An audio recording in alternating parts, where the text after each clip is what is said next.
What happens when ruthless troublemakers mistake a simple life for an easy target? Today's story shows how a group of arrogant bikers learned the hard way that appearances can be deceiving, especially when they decided to threaten a quiet farmer. With a hidden past they never saw coming, the steady hum of cicadas filled the warm Georgia air as Michael Turner walked the neat rows of his cornfield, his calloused hands brushing against the tall stalks that stretched toward the morning sun. The 100-acre farm had been his sanctuary for the past 5 years, a place where the chaos and violence of his former life seemed to fade with each passing season. Here, among the endless fields and gentle rolling hills of Walker County, he had found a peace he'd never thought possible. The early morning light painted the landscape in soft golden hues, catching the dew that still clung to the corn leaves. Michael paused, taking a deep breath of the rich earth and growing things. His boots, worn but well-maintained like everything else on the farm, left clear impressions in the dark soil as he conducted his morning inspection. The methodical routine helped ground him, keep him focused on the present, rather than the shadows of his past. At 43, Michael's face carried the weathered look of someone who spent their days under the sun. But there was something else there too, a watchfulness in his grey eyes that seemed at odds with his farmer's demeanor. His powerful frame, still maintained with military precision despite the years of civilian life, moved with a fluid grace that spoke of training far beyond the needs of agricultural work. The farm itself was a testament to Michael's dedication and attention to detail. Neat rows of corn stretched to the horizon on one side, while fields of soybeans occupied the other.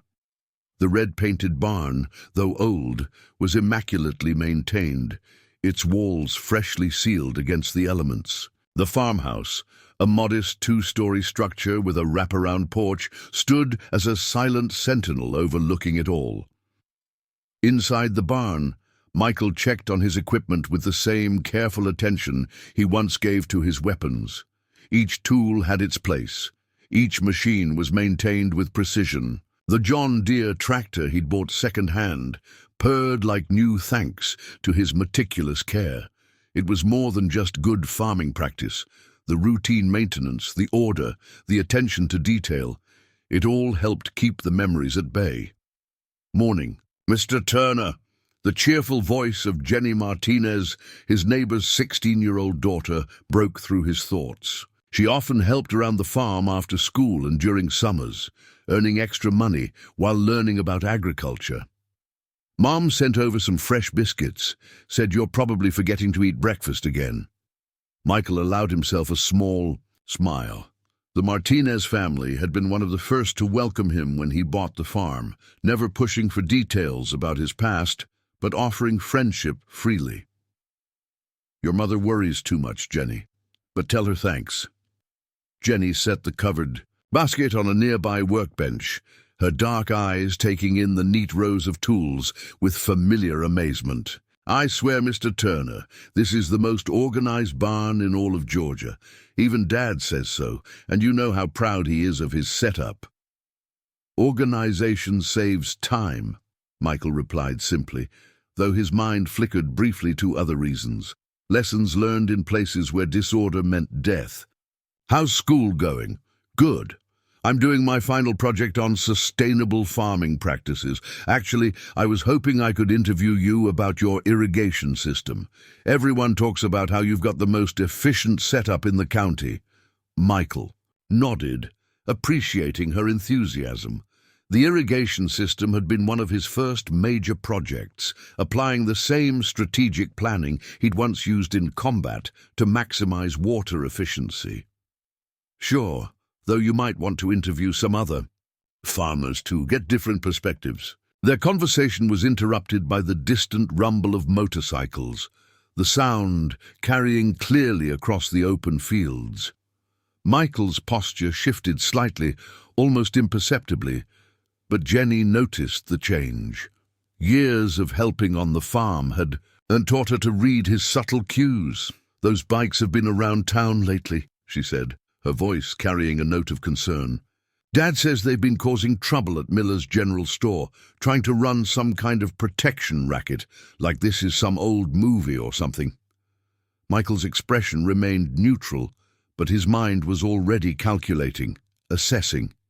He'd heard about the bikers, a group calling themselves the Iron Wolves, drifters who'd rolled into Walker County 2 weeks ago and immediately started throwing their weight around. Small-time thugs playing at being outlaws, targeting what they saw as easy marks in quiet farming communities. "Jenny, why don't you head on home? I've got some work to do in the back field." His tone was gentle but firm, the kind that didn't invite argument. "But I thought we were going to talk about the irrigation. Tomorrow would be better. Tell the folks I said thanks for the biscuits." Jenny hesitated, then nodded, recognizing the dismissal. As she walked toward her bicycle propped against the barn wall, the motorcycle sounds grew louder. Michael waited until she was safely on her way, pedaling down the long dirt drive that connected to the main road, before turning his attention to the approaching noise. The rumble of engines grew stronger, and Michael moved to the barn entrance, his stance relaxed but alert. He counted 4 distinct engine sounds, approaching from the direction of town. His mind automatically began mapping angles, distances, cover, old habits that had kept him alive through 3 tours with the Marines Force Recon. 4 bikes roared into view, kicking up dust as they turned onto his drive.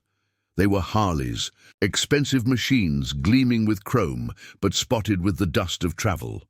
The riders wore typical biker gear, leather vests, heavy boots, bandanas, but Michael's trained eye noted the poor weapon discipline in their stance, the way they tried too hard to project menace. These weren't hardened criminals, they were bullies who'd never faced real resistance. The bikes pulled up in a loose semicircle about 30 feet from where Michael stood. The leader, a tall man with a shaved head and elaborate tribal tattoos, crawling up his neck, cut his engine first. The others followed suit, leaving only the ticking of cooling engines and the eternal chorus of cicadas. "Help you, gentlemen, with something?" Michael's voice was polite but neutral, his Georgia drawl perhaps a touch thicker than usual. His hands were relaxed at his sides, though he was acutely aware of the old Louisville slugger just inside the barn door, and the other tools, far deadlier, hidden but within reach. The leader dismounted, his movements deliberately slow and theatrical. "Name's Snake," he said, his lips curling into what he probably thought was an intimidating smile. "Me and my brothers here, we're new to the area, just going around, introducing ourselves to the local business owners." Michael didn't move from his position by the barn door. "Well, you've introduced yourselves. Have a good day." Snake's smile faltered slightly at the dismissal. He took a step forward, boots crunching on the gravel. "Now, that ain't very neighborly. We're offering a valuable service here. Protection, you might say. Times being what they are, lot of bad elements around these days. Only bad elements I've seen came roaring up my driveway uninvited." Michael's voice remained calm, but there was steel beneath the words. Snake's eyes narrowed at Michael's response, his hand unconsciously moving to rest on his belt buckle in what he clearly thought was a threatening pose. The other bikers shifted on their machines, creating a low chorus of creaking leather. The morning sun cast long shadows across the gravel drive, the peaceful farm setting standing in stark contrast to the tension building in the air. "Maybe we got off on the wrong foot here," Snake said, forcing a grin that didn't reach his eyes. "See, way I figure it, farming's a dangerous business. Equipment failures, mysterious fires, crop damage, all kinds of bad things can happen. For a reasonable monthly fee, we make sure none of that happens to you." Michael remained still, his expression unchanged. The only movement was his eyes, constantly scanning, assessing. He noted how the biker on the far left kept fidgeting with his jacket pocket, how the one on the right seemed more interested in watching the road than participating in the confrontation. The fourth biker, a heavily muscled man with a graying Beard was the only one who appeared truly dangerous, his stillness and focus marking him as someone with actual experience in violence. "I appreciate your concern," Michael replied, his voice carrying just a hint of sarcasm. "But I've got all the insurance I need." The bearded biker, who hadn't taken his eyes off Michael since they arrived, shifted slightly. There was something in his posture that suggested recognition, an awareness that things weren't quite what they seemed. But Snake caught up. In his own performance, missed these subtle warnings. "Insurance?" Snake spat on the ground, taking another step forward. "That's funny, real funny. But see, paper insurance don't stop bad things from happening. We do. Ask around town. Folks who've signed up with us, they're doing just fine. Others..." He shrugged dramatically. "Well, let's just say they've had some bad luck." Michael's mind flashed to Jenny's comment about Miller's General Store, and his jaw tightened imperceptibly. Sam Miller was a 70-year-old Korean war vet who'd run that store for 4 decades.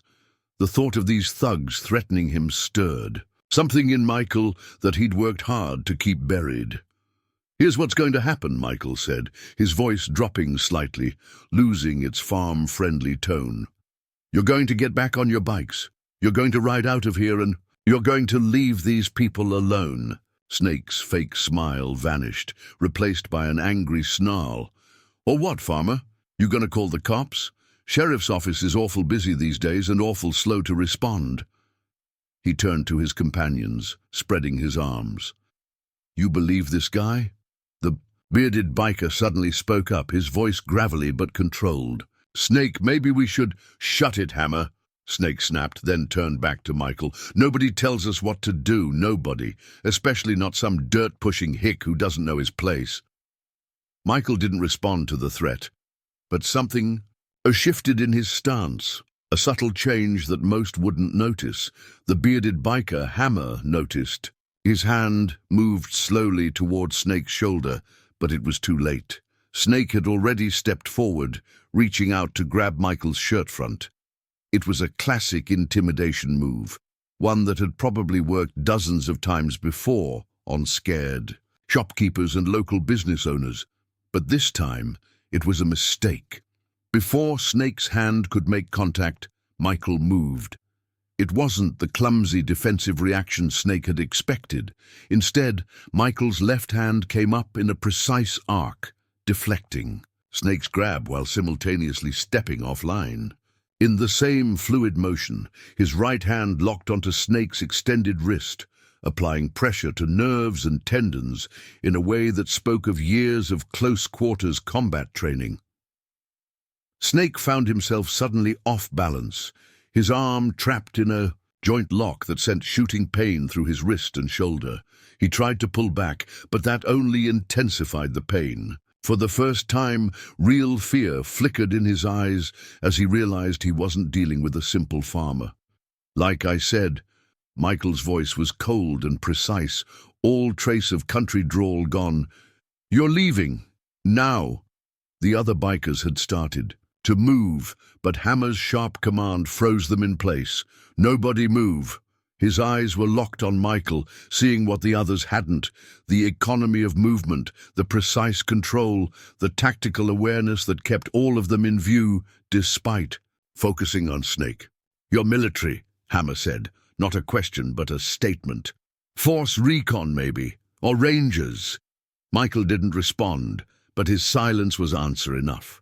He released Snake with a small push that sent the biker stumbling back toward his motorcycle. Snake rubbed his wrist, rage and humiliation warring on his face. "You just made a big mistake," Snake snarled, trying to recover his tough guy persona despite his shaken confidence. "Nobody disrespects the Iron Wolves. Nobody." "You don't want this fight," Michael said quietly, his eyes meeting Hammer's. The bearded biker gave a slight nod, recognizing the truth in those words. "Snake, we're leaving," Hammer announced, his tone brooking no argument. When Snake started to protest, Hammer cut him off. Now, the authority in Hammer's voice seemed to penetrate Snake's anger. He glared at Michael, hatred evident in every line of his face. "This isn't over, farmer, not by a long shot." "Yes, it is," Michael replied. "You just don't know it yet." The bikers fired up their machines, the roar of engines shattering the morning calm. As they turned their bikes around, Hammer lingered for a moment, looking at Michael with what might have been respect or warning. Then they were gone, leaving only dust clouds and the acrid smell of exhaust in their wake. Michael watched until they disappeared down the road, his posture still alert. He knew this wasn't the end. Men like Snake, whose power came from others. Fear couldn't accept being humiliated. They would be back, and next time they wouldn't bother with threats and intimidation. They would come looking for blood.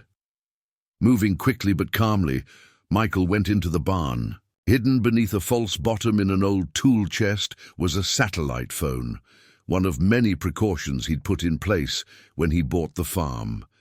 He dialed a number from memory. "Jack? It's Turner. Remember that favor you owe me?"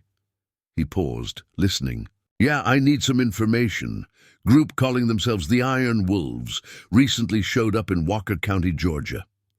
Another pause. "No, not yet, but soon." After ending the call, Michael stood in the barn doorway looking out over his fields. The morning sun had climbed higher, burning away the last traces of dew. Soon he would need to check the irrigation lines, tend to the countless tasks that kept a farm running. But first, he had preparations to make. In the distance, a turkey vulture wheeled lazily against the blue sky, riding thermal currents up into the Georgia heat. Michael watched it for a moment, remembering other times, other places where such birds had wheeled against different skies. He had chosen this peaceful life, had worked hard to build something here. But if these bikers wanted to bring war to his door, they would learn what he had never forgotten. That peace was not the same as weakness, and that some farmers knew how to do more than just tend crops. The call from Jack came just as Michael was finishing his evening checks on the irrigation system. The sun was setting, painting the Georgia sky in deep oranges and purples, casting long shadows across the cornfields. Michael pulled the satellite phone from his pocket, eyes automatically scanning the horizon as he answered. "Turner here." "Mike, you're not gonna like this." Jack's voice crackled through the secure line. "These Iron Wolves, they're small time, but they're connected, part of a larger network running protection rackets across 3 states. They move in, establish territory, then sell it off to bigger outfits." Michael absorbed the information silently, watching as a cool evening breeze rippled through the cornstalks. The leader, Snake, what's his real name? Eric Delacroix. Did time in Louisiana for assault and extortion. Nothing special, just another thug with delusions of grandeur. But his boss, man named Viktor Kozlov, that's who you need to worry about. Ex-Russian military, runs operations out of Atlanta. These small-town shakedowns are just part of a bigger operation, and the one called Hammer, James Morrison, former Army, dishonorable discharge in Zone 9, usually acts as muscle, but he's got a reputation for being smarter than the average enforcer. Word is he's Kozlov's eyes and ears in these operations.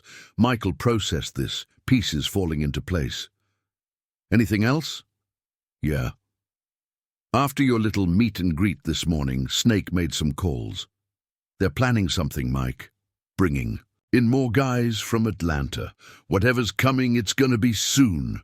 Appreciate the intel, Jack." Michael ended the call, slipping the phone back into his pocket. The peaceful evening suddenly felt heavier, charged with the electricity of approaching storm. He made his way back to the barn, mind already working through scenarios and countermeasures. The worn path beneath his boots was familiar, but his eyes kept moving, scanning the tree line, noting shadows and angles. Old habits resurging with practiced ease. Inside the barn, Michael moved to the back corner, where a stack of old hay bales concealed a metal trapdoor. The handle was disguised as a piece of scrap metal, unremarkable unless you knew what to look for. He lifted it silently, revealing a narrow staircase descending into darkness. The basement wasn't on any official plans of the property. He'd built it himself during his first year here, working nights, always careful to dispose of excess dirt across his fields where it wouldn't draw attention. Now, as he flicked on the light, the space revealed itself, a concrete room about 15 feet square, walls lined with metal shelving. This was his insurance policy, the part of his past he couldn't quite leave behind.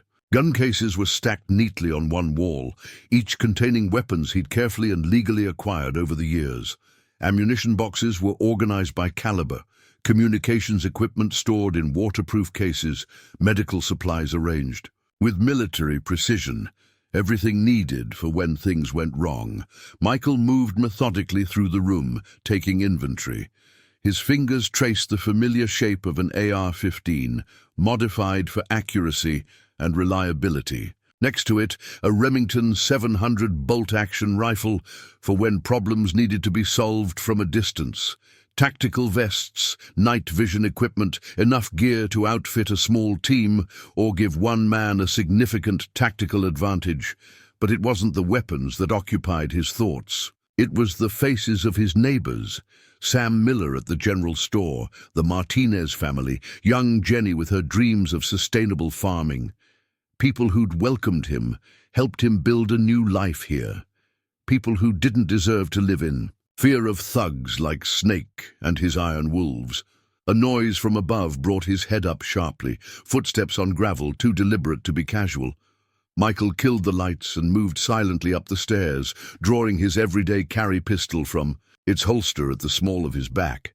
He'd just reached the barn's main level when a familiar voice called out, "Mr. Turner, you in there?"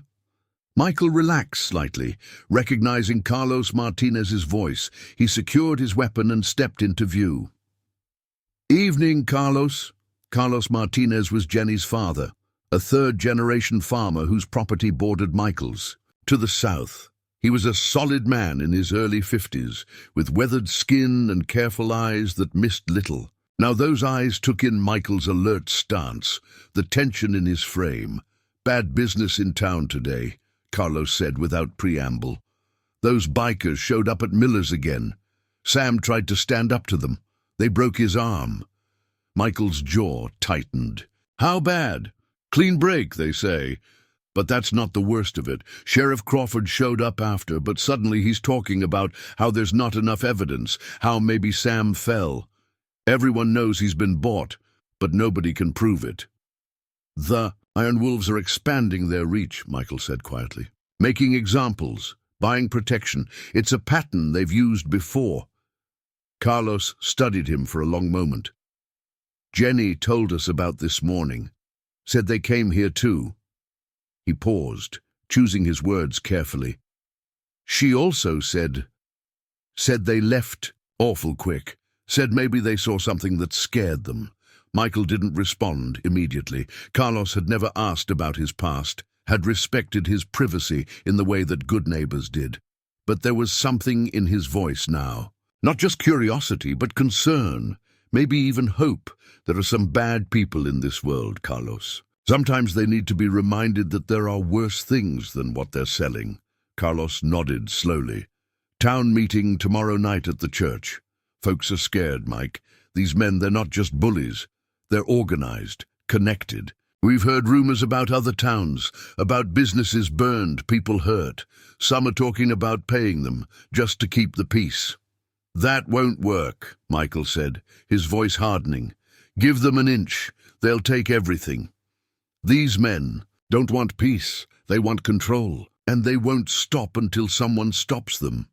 "Someone like you." Carlos's question hung in the air between them. Michael met his neighbor's gaze steadily. "I chose this life, Carlos. Chose to leave certain things behind. But sometimes," he looked out across his fields, remembering other battles, other times when good people had needed protection. "Sometimes the fight comes to you, whether you want it or not." Carlos stepped closer, lowering his voice. "There's talk among some of Us, younger folks mostly, few veterans from the VFW. We're willing to stand up, but we need... He trailed off, then squared his shoulders. We need someone who knows how to fight. Fighting isn't the answer you want, Carlos. Men like these, they don't play by rules. They'll hurt anyone they can to make their point. Standing up to them means being ready for that, ready to lose everything. And if we don't stand up, what then? We lose everything anyway, just slower. Carlos's voice was firm. My grandfather didn't build this farm to hand it over to thugs. My daughter deserves better than to live in fear. You're not the only one willing to fight for what matters, Mr. Turner. Michael watched the last light fade from the sky, thinking of the arsenal hidden beneath their feet, of the skills he'd hoped to leave behind. But Carlos was right. Sometimes the choice wasn't between fighting and peace, but between fighting and surrender. And Michael Turner had never been good at surrendering. The town meeting at First Baptist Church was packed, the usual peace of the sanctuary replaced by a tension that hung heavy in the air. Michael stood at the back, leaning against the wall, near the exit, watching as Sheriff Crawford tried to maintain order from the pulpit. The sheriff's uniform was pressed and neat, his badge gleaming under the fluorescent lights, but Michael could see the nervous way he adjusted his collar, the slight tremor in his hands. Now, folks, I understand your concerns, Crawford was saying, his voice carrying a forced calm that fooled no one. But we need to handle this situation through proper channels. Taking matters into your own hands will only make things worse. Worse than Sam's broken arm? The sharp question came from Bill Henderson, who ran the hardware store. Or worse than Jenny Martinez getting harassed on her way home from school? Michael's head snapped up at that last part. Carlos, sitting 3 rows from the front, half rose from his pew, but his wife grabbed his arm, holding him back. This was news to Michael. Jenny hadn't mentioned any harassment when she'd been at the farm earlier. The sheriff spread his hands placatingly. We're investigating all reported incidents, but we have to work within the law. Vigilante justice isn't the answer. And what about when the law's been bought? The question came from the back, near. Michael, heads turned to see Sam Miller, his arm in a cast, face lined with pain and anger. What's the proper channel for that, Sheriff? Crawford's face reddened. Now see here. No, you see here, Sam interrupted, stepping forward. These men broke my arm because I wouldn't pay their protection money. Then your deputies took 2 hours to respond, and when they did, they wrote it up as an accident. You want to explain that? Before the sheriff could respond, the church doors burst open. Snake swaggered in, flanked by Hammer and 2 new bikers Michael didn't recognize. The newcomers were heavily muscled, with the dead-eyed look of men who enjoyed hurting others. The entire congregation seemed to hold its breath. "Hope we're not interrupting anything," Snake announced, his voice dripping with mock politeness. He'd traded his leather vest for a black button-down shirt, trying to look respectable, but the menace in his smile gave him away. "Heard there was a town meeting. Thought we should participate, being new business owners and all." Michael remained still, watching as Hammer's eyes swept the room, lingering for a moment when they found him. The bearded biker gave an almost imperceptible nod of acknowledgement or warning. Michael wasn't sure. "This is a private meeting," Bill Henderson started to say, but Sheriff Crawford quickly cut him off. No, everyone's welcome. We were just discussing community safety concerns." Snake's smile widened as he walked down the center aisle, his boots echoing on the hardwood floor. "Safety concerns. Well, that's exactly why we're here. To help keep this fine community safe. Isn't that right, Sheriff?" Crawford swallowed hard, his eyes dropping. The gesture wasn't lost on anyone. If there had been any doubt about the sheriff being compromised, it vanished in that moment. "In fact," Snake continued, reaching the front and turning to face the crowd, "we've got a business proposition for all of you. A way to ensure nothing unfortunate happens to your properties or loved ones." He pulled a stack of papers from inside his shirt. "Simple protection contracts. Sign up today. We're offering a special rate. 20% of monthly revenue. Small price to pay for peace of mind.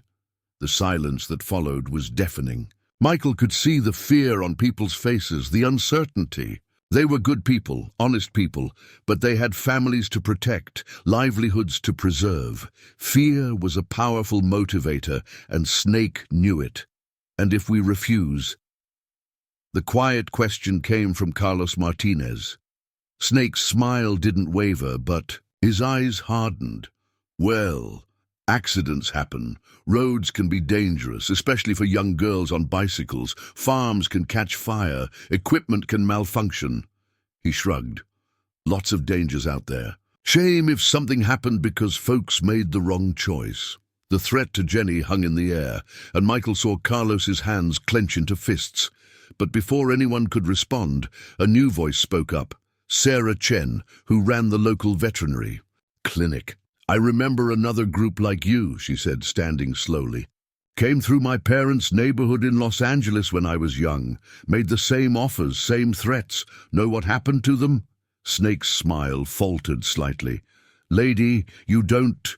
They got greedy, pushed too hard, and found out that people can only be pushed so far before they push back. Sarah's voice was steady, her eyes moving from face to face in the congregation. My father was a shopkeeper. Quiet man, polite. They thought he was weak. They were wrong. Michael watched the subtle shift in the room's energy. Fear was still there, but something else was growing stronger. Resolve. These people might not be fighters by nature, but they had grit, determination. Generations of farming families who'd weathered storms, droughts, and hardship hadn't done it by backing down from challenges. Snake must have sensed it too, because his friendly facade cracked. Sounds like your father needed to learn a lesson. Maybe you do too. The only lesson here, Michael spoke for the first time, his voice carrying clearly through the church, is that you've mistaken good people's patience for weakness. That's a mistake you're going to regret. Snake's head whipped around, his face contorting with rage when he saw Michael. The memory of their last encounter and his humiliation was clearly fresh in his mind. You, he snarled, you think you can stand against us? We're not just some local gang. We've got connections, power. By the time we're done, there won't be enough left of your farm to fertilize a garden. Michael pushed off from the wall, standing straight. You're right about one thing. I do think I can stand against you. The question is... His eyes swept the room, meeting the gazes of his neighbors. Who's going to stand with me? The silence that followed was different from before. No longer fearful, but charged with possibility. One by one, people began to stand. Carlos Martinez and his wife, Bill Henderson, Sarah Chen, Sam Miller, despite his broken arm.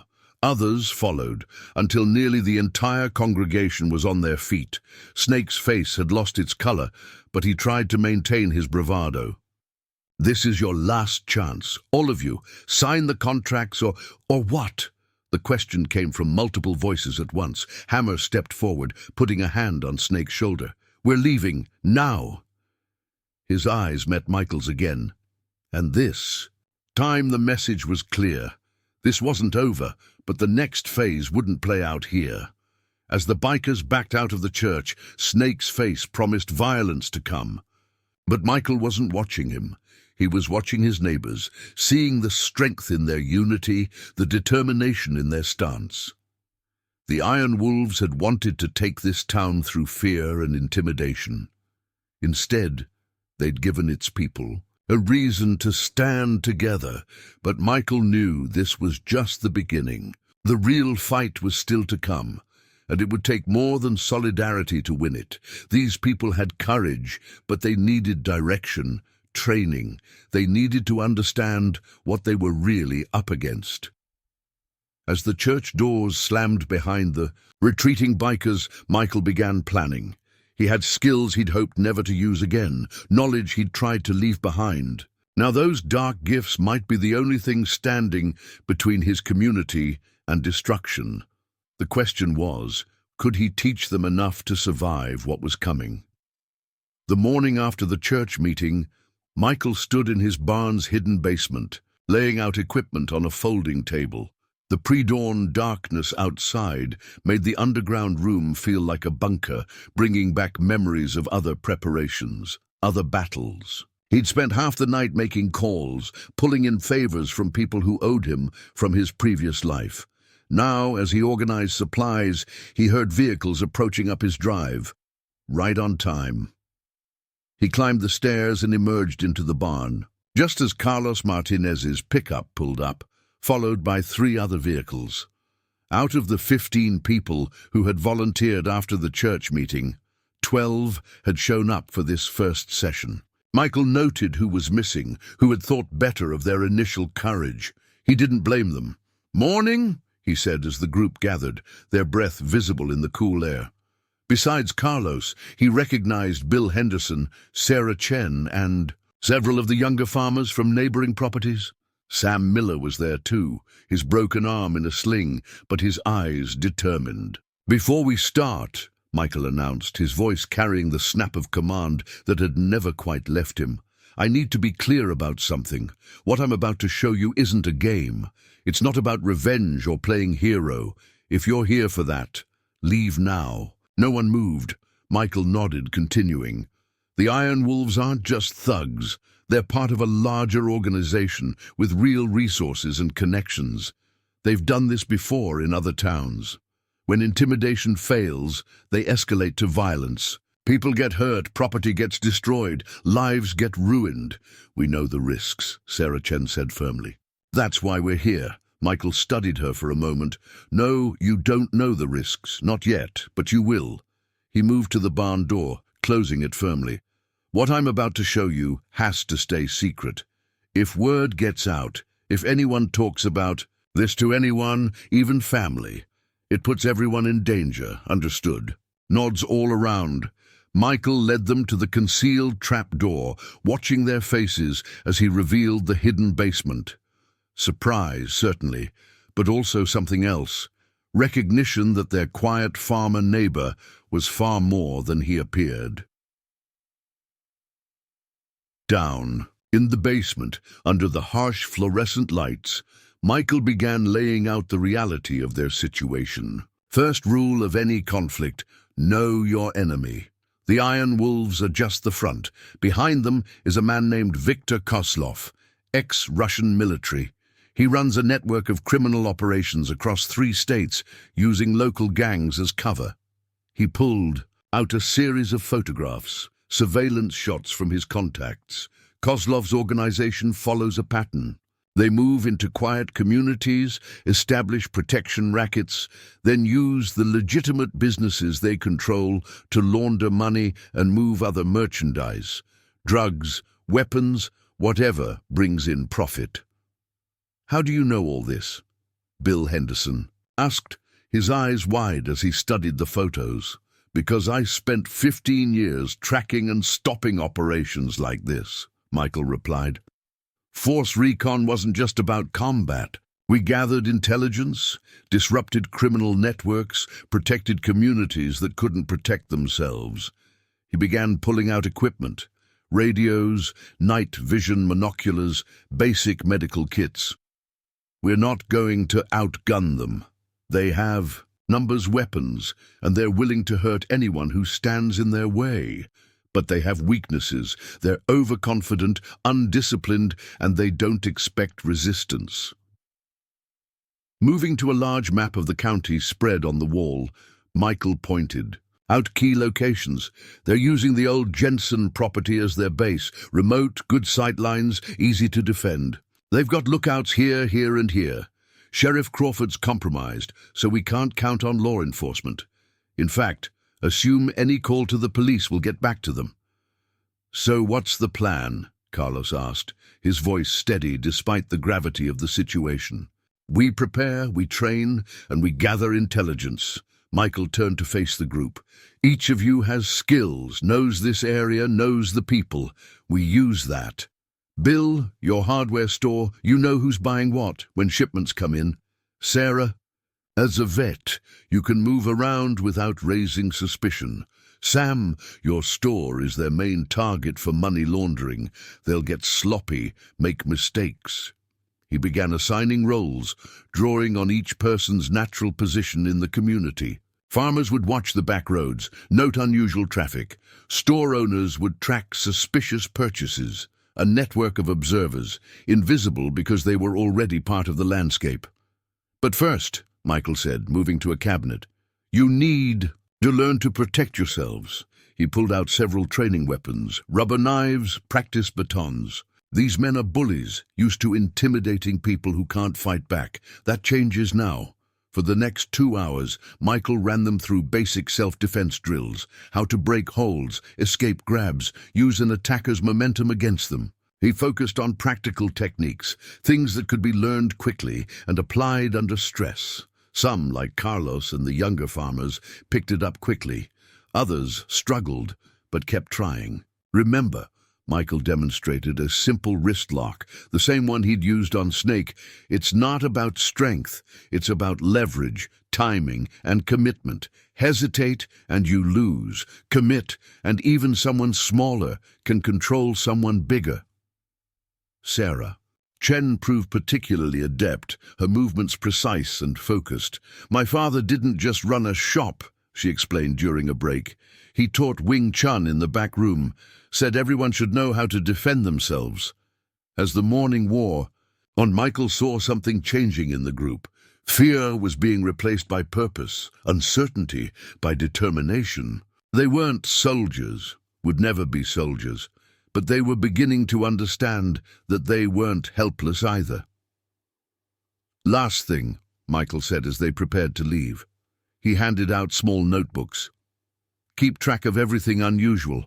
Vehicles, faces, patterns. What time the bikers make their rounds, who they talk to, where they go. Information is weapon more valuable than any gun. As the group filed out, energized despite their exhaustion, Sam Miller hung back. His good hand traced one of the weapons. Cases on the wall. You've been planning for something like this, haven't you? All this equipment, this setup. You knew trouble would come eventually. Michael was quiet for a moment, considering his answer. In my experience, trouble always comes eventually. The only question is whether you're ready for it. Sam nodded slowly. They broke my arm because I refused to let them use my store to wash their dirty money. Thought they could scare me into compliance. Instead, they made me realize something. A man can survive a broken arm, but he can't survive losing his self-respect. It's going to get worse before it gets better, Michael warned. Snake and his crew won't take this lying down. When they realize the town's organizing against them, they'll strike hard. Let them. Sam's voice was firm. Better to stand and fight than live on our knees. He turned to leave, then paused. You know, when you first bought this place, people wondered about you, the way you kept to yourself, how organized everything was. Some thought you were running from something. Michael met his gaze steadily. Maybe I was. But sometimes what you're running from is exactly what you need to face. As Sam's truck disappeared down the drive, Michael began planning the next phase. The Iron Wolves would make their move soon. His show of defiance at the church meeting had guaranteed that. The only question was where they would strike first, and how hard. His satellite phone buzzed, another update from Jack. Michael read the message twice, his jaw tightening. Kozlov himself was coming to town. The stakes had just gotten considerably higher.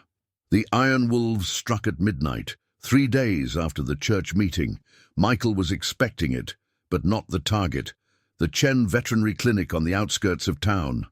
The first warning came through the network he'd established, a text from one of the younger farmers who'd spotted 3 bikes and a van heading toward town on the back roads, running dark. Michael was already geared up and moving when the clinic's security alarm triggered. He'd helped Sarah install new systems at key locations around town, knowing the gang would retaliate soon. Now, as he drove his blacked-out pickup down country roads, he could see the orange glow of flames against the night sky. Sarah had been working late, catching up on paperwork, a fact the Iron Wolves had almost certainly learned from their police informants. As Michael approached the clinic, He could see 3 bikes parked haphazardly out front, their riders watching, as 2 men poured accelerant around the building's base. Sarah's car was still in the lot. Snake's voice carried clearly in the night. Burn it all, let them see what happens when they stand against us." Michael parked a quarter-mile out, grabbing his gear from under the truck's rear seat. The AR-15 was loaded with non-lethal rounds. He wasn't about to commit murder, no matter how much these men might deserve it. Night vision monocular showed him 6 targets total: Snake, 4 of his crew, and a new face he recognized from Jack's intelligence as one of Kozlov's lieutenants. Movement at an upstairs window caught his attention.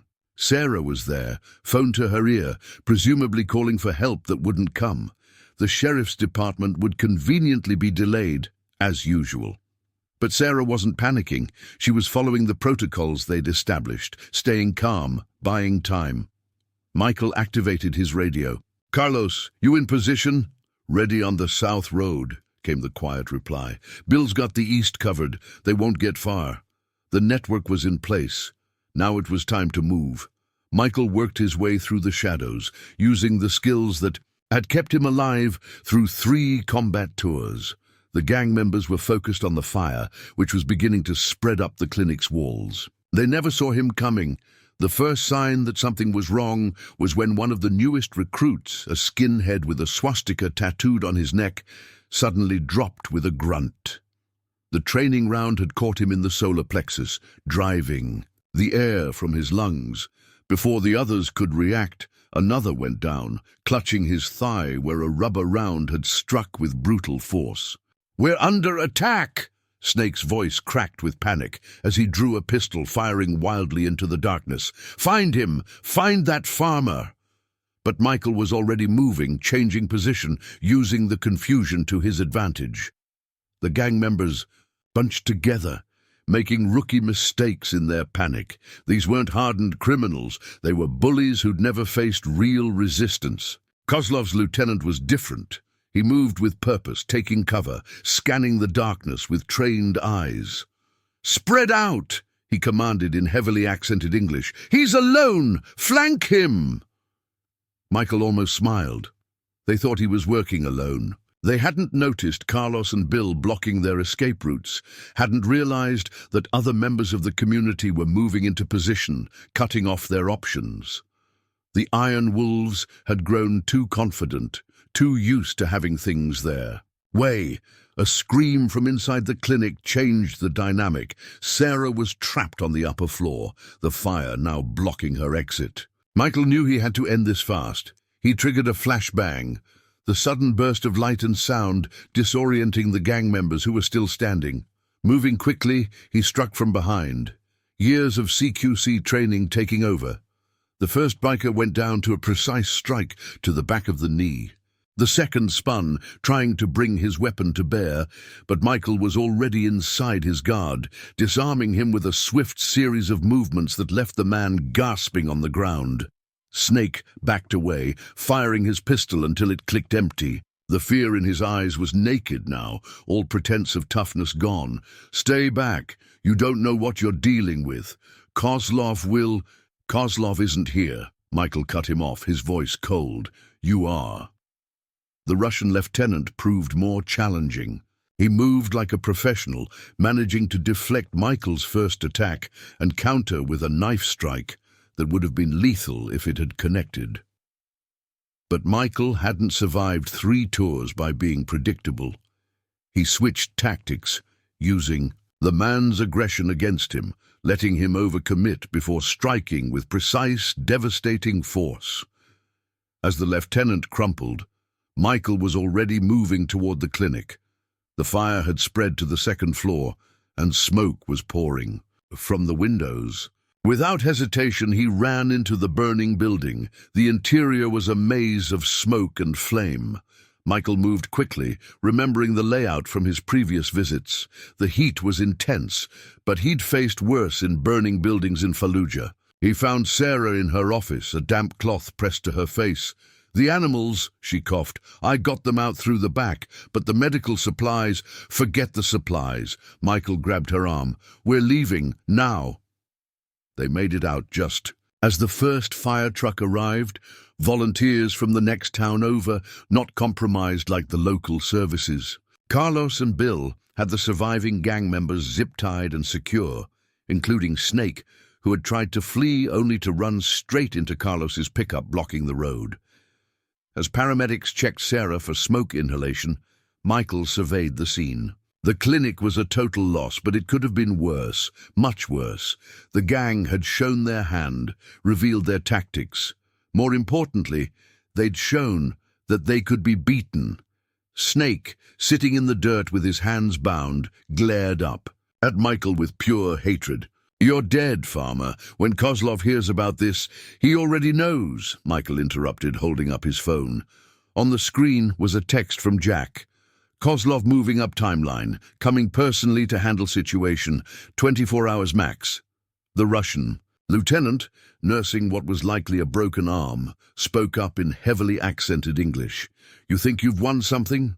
Kozlov will bring real men, not these children playing at being gangsters. He will burn everything you love." Michael knelt down, meeting the man's eyes. "Tell your boss something for me. Tell him I know about the shipments coming through Miller's store. Tell him I know about the money laundering through the county bank. Tell him I know about the connections to the cartels down south." He paused, letting the words sink in. "Tell him I know everything." The lieutenant's face went pale. These were details that only someone deeply connected could know. Information that proved Michael was far more than a simple farmer with military training. Standing, Michael addressed the gathered volunteers who had helped contain the situation. "This was just the beginning. Kozlov won't take this lying down. He'll come with everything he has." He looked at each face in turn, seeing not fear, but determination. "The question is, are we ready?" Sarah stepped forward, still smelling of smoke, but standing tall. "We're ready. This is our home, our community. They thought they could take it through fear. They were wrong." As dawn began to break over the Georgia countryside, Michael watched.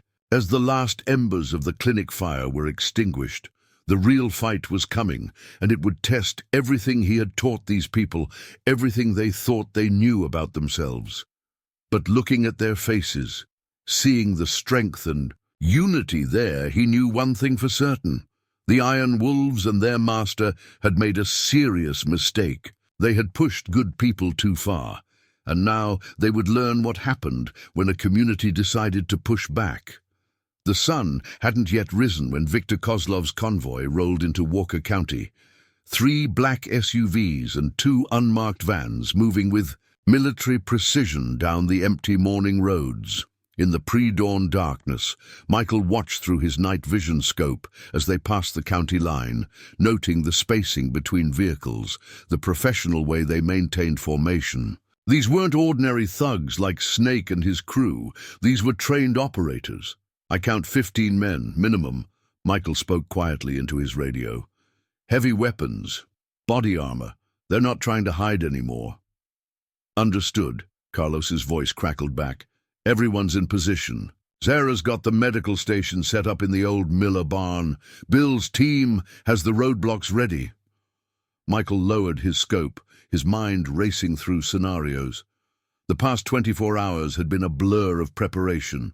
After the clinic burning, the community had mobilized with surprising efficiency. Years of farming had taught these people how to work together, how to adapt and overcome challenges. Now those same skills were being put to a very different use. He'd split them into teams, each with specific roles. Carlos led the defensive group, responsible for protecting key locations and evacuation if needed. Bill Henderson's people handled logistics and barriers, using equipment from his hardware store to create choke points and obstacles. Sarah, despite losing her clinic, had transformed Sam Miller's barn into a makeshift aid station, ready to handle whatever came. The convoy turned onto the main road leading to town, their headlights cutting through the morning mist. Michael knew they would head for the Jensen property first. Snake's captured lieutenant had confirmed it was their main base of operations. But the Iron Wolves compound wouldn't offer the protection Kozlov expected. Not anymore. They're taking. "The bait," Michael reported, "moving exactly where we want them." The plan was simple but effective. Rather than try to defend the whole town against superior numbers and firepower, they would channel Kozlov's forces into a series of prepared positions. The terrain would work against them, funneling them into areas where their numbers and weapons would matter less. Michael's radio crackled again. "Hammer's requesting contact," Carlos reported. "Says he has information you need to hear." After the clinic burning, Hammer had surprised everyone by reaching out through intermediaries. The former army man had apparently decided switching sides was preferable to going down with Snake's sinking ship. Now he was proving to be a valuable source of intelligence about Kozlov's organization. "Patch him through," Michael responded, keeping his eyes on the convoy. "Turner." Hammer's gravelly voice came through clearly. "Kozlov's not just coming to clean house. He's got a major shipment coming in tonight. Weapons, drugs, everything. That's why he's pushing so hard. He needs to secure the route." Michael absorbed this information, pieces clicking into place. The timing makes sense. What's the delivery method? Private airfield, about 30 miles south. Small planes, multiple drops. Local cops are already paid off. Whatever you're planning, it needs to happen before nightfall. Understood. Michael ended the transmission, his jaw set. The stakes had just gotten higher. If Kozlov managed to secure his position and receive that shipment, he would have enough resources to lock down the entire county. It had to end here. Movement caught his eye. The convoy had reached the Jensen property. Michael watched as men deployed with tactical precision, securing the perimeter before Kozlov himself emerged from the central SUV. Even at this distance, the Russian's presence commanded attention. Tall, physically fit despite his age, he moved with the deliberate grace of a predator. "Show time," Michael murmured, activating his radio again. "All units execute Phase 1. Across the county, things began to move. Farm equipment that had been strategically broken down on back roads became immovable obstacles, forcing Kozlov's reinforcements to take predictable alternate routes. Power to key areas was cut. Communication lines went dead, and pre-positioned signal jammers activated, isolating the compound from the outside world. Through his scope, Michael watched the reaction in the compound. The professional calm of Kozlov's men began to crack as they realized their communications were being disrupted. More importantly, they didn't know who they were really facing.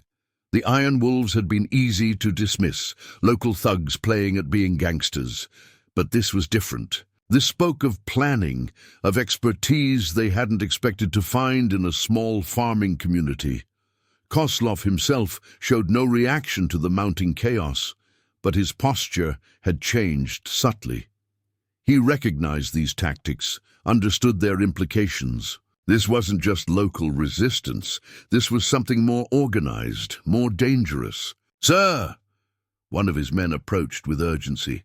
"We've lost contact with the southern teams. Roads are blocked. Someone's jamming our signals." Kozlov's response was too distant to hear, but his actions spoke volumes. He immediately began deploying his men in defensive positions, recognizing the signs of an impending attack, but he was preparing for the wrong kind of assault. Michael's radio crackled again. "Fuel depot is in position," Bill reported. "Ready on your mark." The fuel depot had been crucial to the plan. Under the guise of regular deliveries, they had spent days positioning fuel tanks and agricultural chemicals around the compound. Now, with the press of a button, strategic leaks would begin, saturating the ground and creating zones that could be ignited on command. "Hold position," Michael ordered. "Wait for them to settle in." The next hour was psychological warfare at its finest. Small disruptions, unexpected noises, signs of movement where there shouldn't be any, all designed to keep Kozlov's men off balance, make them jumpy. These were trained professionals, but everyone had a breaking point. Michael watched as the Russians' men began to make mistakes. They clustered too close together in some areas, left gaps in their coverage in others. The compound that had seemed so defensible was becoming a trap. "Turner," Hammer's voice came through again, "you need to know something else. Kozlov, he's not just some criminal. He was Spetsnaz, then FSB, he'll have contingencies." "I'm counting on it," Michael replied. Everything he had planned assumed Kozlov would be smart, would have backup plans and escape routes. That's exactly why they had to push him into making mistakes, force him to abandon those carefully laid plans. The sun was fully up now, burning away the morning mist. In the compound, Kozlov's men had established their defensive positions, looking outward for an attack that wouldn't come, at least not the way they expected. Michael keyed his radio one final time. "All units, prepare for Phase 2. Remember, we're not trying to beat them in a straight fight. We're showing them that holding this ground will cost more than they're willing to pay." As his words ended, the first explosion rocked the southern edge of the compound, a fuel tank rupturing spectacularly, sending flames into the morning sky. The real battle for Walker County was about to begin. Chaos erupted at the Jensen property. As the first explosion sent flames rolling into the sky, Kozlov's men scattered for cover, their training warring with their surprise. Through his scope, Michael watched as the Russian commander barked orders, trying to restore order to his destabilized force. "Second charge," Michael commanded into his radio. On cue, another explosion rocked the opposite side of the compound. The careful positioning of the fuel tanks created a corridor of fire, herding Kozlov's forces exactly where Michael wanted them. "They're moving toward the barn," Carlos reported from his position. "Just like you said they would." The old Jensen barn was the highest ground on the property, a natural fallback position for anyone under attack. It was also a trap. Over the past day, Michael and his volunteers had transformed the structure into a prepared position with hidden exits, false, strong points, and carefully engineered weak spots. "Maintain distance," Michael ordered, as he saw Kozlov's men begin to fortify the barn. "Let them think they're in control." Through his scope, he watched Kozlov himself directing the defense. The Russian's face was calm, but his eyes were constantly moving, searching for the real threat. He knew this was too organized to be simple farmers. The precision of the attack, the psychological warfare, it spoke of professional military training. "Turner," Hammer's voice crackled through the radio. "Kozlov's called in his reserve force. 3 more vehicles heading in from the east." "Right. On schedule," Michael replied. The eastern road had been left intentionally clear, making it the obvious choice for reinforcements. It was also where Bill Henderson and his team waited with their surprise. The sound of approaching engines grew louder. Michael switched positions, moving to where he could observe the eastern approach. 3 black SUVs sped toward the compound, their drivers pushing hard in response to the apparent emergency. "Now," Michael commanded. Bill's team activated their trap. Hidden charges detonated along the roadside, not to destroy, but to destabilize. The road's shoulder, already softened by carefully applied water over the past day, gave way. The lead SUV swerved, overcorrected, and rolled. The second vehicle braked hard, skidding sideways. Only the third managed to stop safely, but its occupants emerged into a prepared kill zone of non-lethal fire. The precision of the ambush was perfect.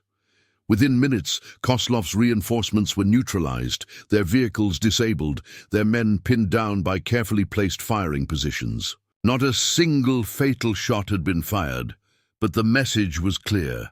They were dealing with someone who knew exactly what they were doing. Back at the barn, Kozlov was receiving reports of the ambush. Michael watched the Russian's face as he realized the true nature of his situation. This wasn't just an attack, it was a systematic dismantling of his forces. "Sir!" One of Kozlov's lieutenants approached with a satellite phone. "We've lost contact with the airfield. The shipment, they know about it. Someone's tipped off the feds. That had been Jack's contribution. Michael's old contact had made sure the DEA and FBI were very interested in the night's scheduled deliveries, even if Kozlov somehow maintained control of the compound. His larger operation was already compromised. "All teams, execute Phase 3, Michael ordered. Across the compound, hidden speakers crackled to life. The sound of approaching helicopters filled the air, a recording, but precise enough to fool trained ears.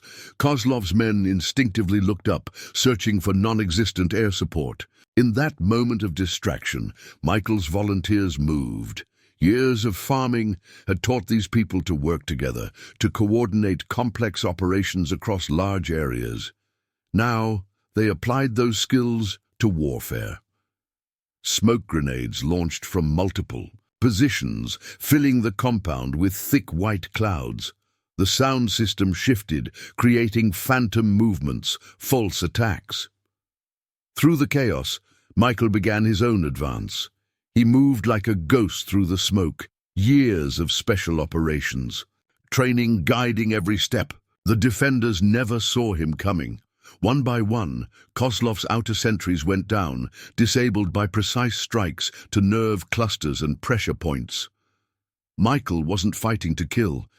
He was demonstrating something far more frightening. He was showing them that he could kill them if he chose to. "The barn's compromised," the shout came from one of Kozlov's men. "We've got movement in the rafters."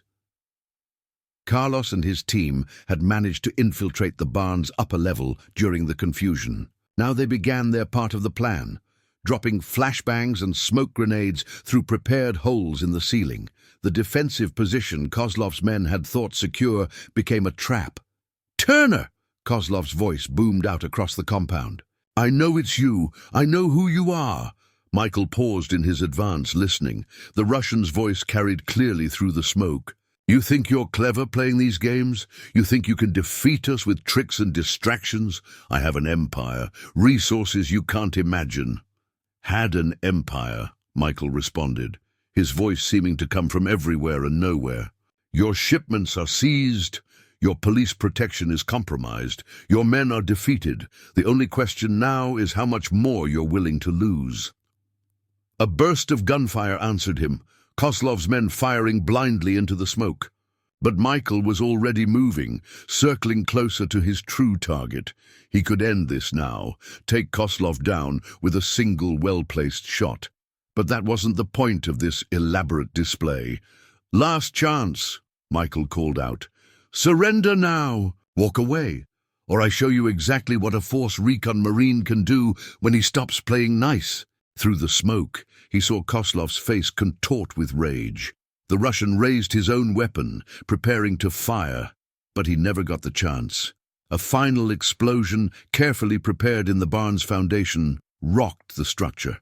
The floor beneath. Kozlov's feet collapsed, dropping him into a prepared pit as his men scattered in panic. When the smoke finally cleared, Kozlov found himself looking up at Michael Turner, who stood calmly at the edge of the pit. Behind him, Carlos and the others emerged from their positions, weapons trained on the remaining defenders. "Impossible," Kozlov spat. "You're just a farmer." Michael allowed himself a small smile. "No," he replied quietly. "I'm a farmer who remembers exactly who he used to be, and you're a man who forgot that the most dangerous predators don't always show their teeth."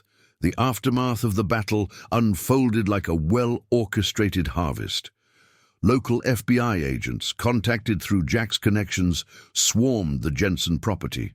As the sun climbed higher in the Georgia sky, they found Kozlov and his men secured and waiting, along with enough evidence of their operation to put them away for years. But more importantly, they found a community standing tall, unbroken by threats and violence. Michael watched from the ridge as federal agents led Kozlov toward an armored transport.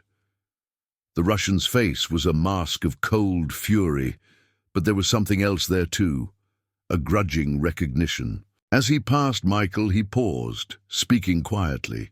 "You could have killed us all," Kozlov said, his accent thicker with fatigue. Why didn't you? Because I'm not you, Michael replied simply. And because these people needed to win this fight the right way. Kozlov studied him for a moment longer, then nodded slightly. You know, in my country there is saying, the most dangerous wolf is the one that looks like sheep. I underestimated you, Mr. Turner. We all did. As the transport drove away, Carlos approached, wiping grease and dirt from his hands. Like many of the volunteers, he'd spent the battle manning the mechanical traps and barriers that had helped contain Kozlov's forces. Sheriff Crawford's been arrested, Carlos reported. FBI found evidence of bribes, corruption going back months. Turns out he kept records of everything. Insurance, he called it. Michael nodded, unsurprised. Men like Crawford always tried to protect themselves, never realizing their paper trails would be their undoing. And Snake? Him and what's left of the Iron Wolves are being processed now. State police found their connections to 3 other protection rackets in different counties. They'll be gone a long time. The sound of construction equipment drew their attention to the burned remains of Sarah's clinic. Already volunteers were clearing debris, preparing to rebuild. Bill Henderson's trucks were delivering lumber and supplies, while other community members organized work crews. Sarah's already got plans drawn up for the new building, Carlos said, smiling. Says it'll be twice as big, with better facilities. Whole towns pitched in to help with the cost. Michael watched the activity, seeing how the crisis had transformed. These people, they moved with new confidence, worked with renewed purpose. The Iron Wolves had tried to break this community through fear and intimidation. Instead, they had forged it into something stronger. You know, Carlos continued, people are talking about organizing a proper community watch program. Real training, in coordination with legitimate law enforcement. They're asking if you'd help set it up. They don't need me for that, Michael replied. They've proven they can handle themselves. Maybe. But they trust you. Not just because of what you did, but how you did it. You showed them they could fight back without becoming what they were fighting against. The words struck deeper than Carlos probably realized. Michael had spent years trying to leave his military past behind, seeing those skills as something separate from his new life. But over the past few days, he'd learned something important. It wasn't about forgetting who he had been, but about using those experiences to protect what mattered now. A familiar voice called out behind them. "Mr. Turner!" Jenny Martinez jogged up, her face flushed with excitement. "Mum says to tell you dinner's at 6. The whole town's coming. Sort of a celebration thing. Sarah's making her famous peach cobbler." Michael raised an eyebrow at Carlos, who shrugged. "Can't let all this work go unrecognized. Besides, people need this. A chance to come together, not out of fear or necessity, but because they want to." Looking out over the bustling activity, Michael had to admit Carlos was right. The community hadn't just survived this crisis, they had grown through it. Farmers, shopkeepers, ordinary people who had found extraordinary courage when it mattered most. Hammer approached, looking somewhat out of place in civilian clothes. After helping to bring down Kozlov, he had chosen to stay, offering to help rebuild what the Iron Wolves had destroyed. "Got word from some contacts," he reported quietly. "News about Kozlov's fall is spreading. Other organizations like his are steering clear of this area. They're calling it protected territory." "Protected by what?" Michael asked. Hammer smiled slightly. "By people who know how to stand together. Word's out. This isn't a soft target anymore. This is a community that fights back." The sound of laughter drew their attention to where Sarah was directing the clinic reconstruction. She had set up a temporary treatment area in a nearby tent, refusing to let the destruction of her building stop her from serving her patients. "You know what the funny thing is?" Carlos mused, watching the activity. "A few weeks ago, most of us barely knew our neighbors. Now look at us, working together, helping each other, standing up for what's right. Maybe that's what those bikers really gave us in the end. Michael understood what he meant. The Iron Wolves had tried to rule through division and fear, but they had accomplished the opposite.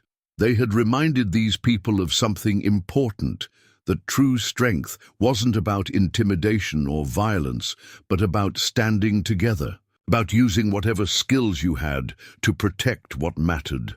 A truck pulled up, loaded with food and drinks for the workers. Jenny's mother, Maria, started organizing the distribution with the same efficiency she brought to running her farm. Everyone had a role, everyone contributed what they could. The FBI agent in charge asked me something interesting, Carlos said after a moment. Wanted to know where a bunch of farmers learned military-grade tactics.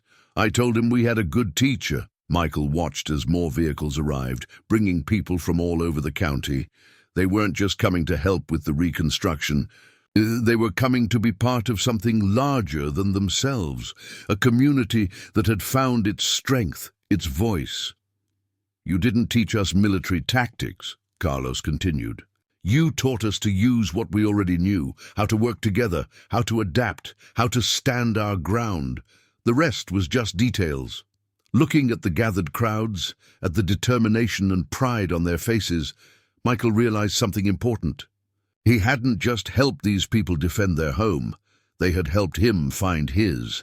Somewhere between the tactical planning and the community organizing, between the battles and the rebuilding, he had stopped being an outsider looking in. 3 months after the Iron Wolves' defeat, Michael stood in his cornfield, watching the morning sun paint the Georgia sky in shades of gold. The corn was nearly ready for harvest, the stalks standing tall and proud in the autumn breeze. But the field wasn't what held his attention.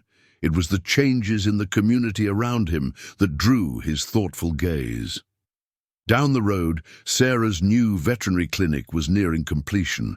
The building was larger than the original, with modern facilities and an emergency care wing.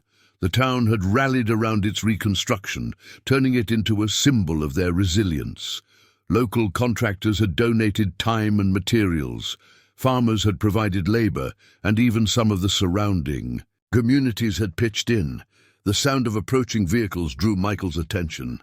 A new police cruiser rolled past his property, Officer Jenkins at the wheel.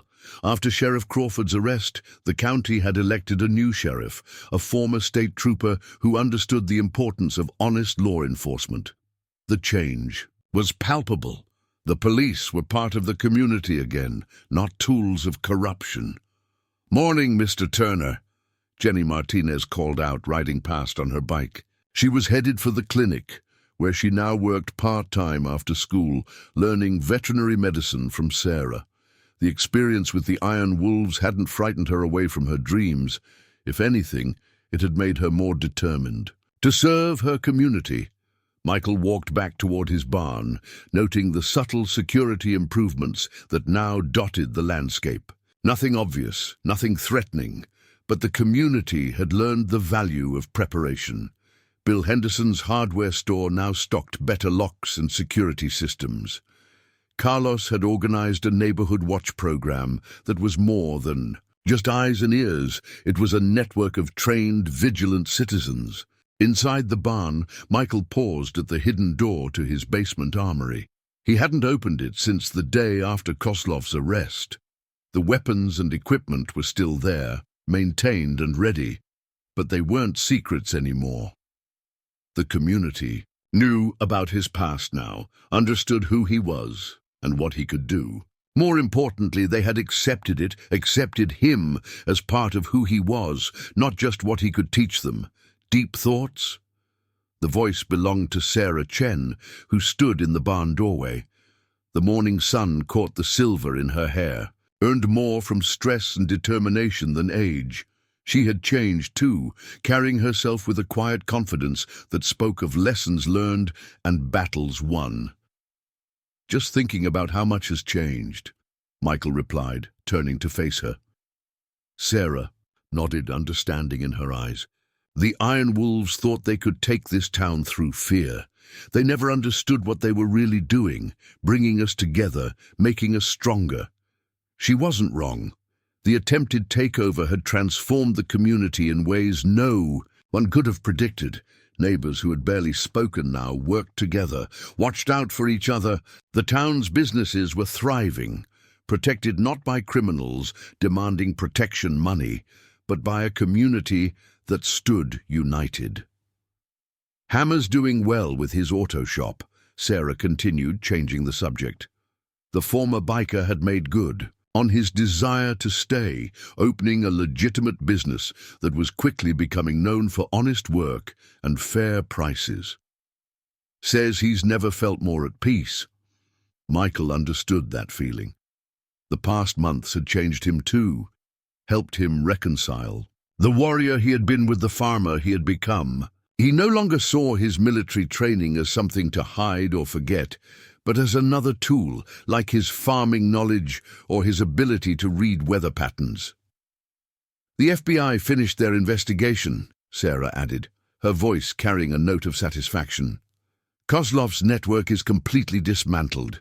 Between the evidence they found here and what Crawford provided, they were able to take down operations in 3 states. The sound of more vehicles approaching drew their attention. A small convoy of trucks was heading toward the Jensen property, now transformed into a community center and training facility. The old barn, where the final confrontation had taken place, had been repurposed as a meeting hall and education space. "Another training session?" Michael asked, recognizing Bill Henderson's truck in the lead. Sarah nodded. Basic emergency response and community defense. People want to be prepared not out of fear, but because they've learned the value of working together. You should come. They always ask about you. Michael watched the trucks turn into the Jensen property. He could see Carlos directing traffic, organizing people with the same efficiency he brought to running his farm. The sight brought a small smile to his face. "You know," Sarah said softly, "when you first moved here, people wondered about you. The quiet farmer who kept to himself, who seemed to be running from something. Now they understand. You weren't running from your past. You were waiting to find the right place to build a future." The morning breeze carried the sound of laughter from the Jensen property, where people were gathering for the training session. Michael could see Jenny helping to set up equipment, her father watching proudly. Hammer was there too, sharing his knowledge of security and mechanics with anyone willing to learn. "I chose this life," Michael said finally, "because I wanted peace. Thought that meant leaving everything else behind. But sometimes peace isn't about avoiding conflict. It's about being strong enough to face it the right way."